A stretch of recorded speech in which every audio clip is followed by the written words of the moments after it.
Hi guys, welcome to How to Library. Today I'm going to show you how to customize your theme on Discord. So some people like light theme, some people like dark theme. So I'm going to show you how to customize that. So first things first, we're going to need to go to your Discord profile. That's on the bottom right corner's icon with your little profile picture. We're going to click on that and that will bring us here.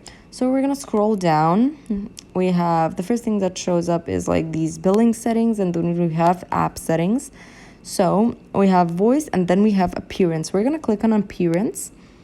And as you can see, the first thing that shows up is theme. We have light, dark, and automatic flows system settings. So the light one looks like this. And the dark one looks like this. We're going to keep it on dark, but that's how you change it. And that's about it. Thank you for watching. Do click the like button if this video helped you, and subscribe to our channel for more helpful videos. Bye guys.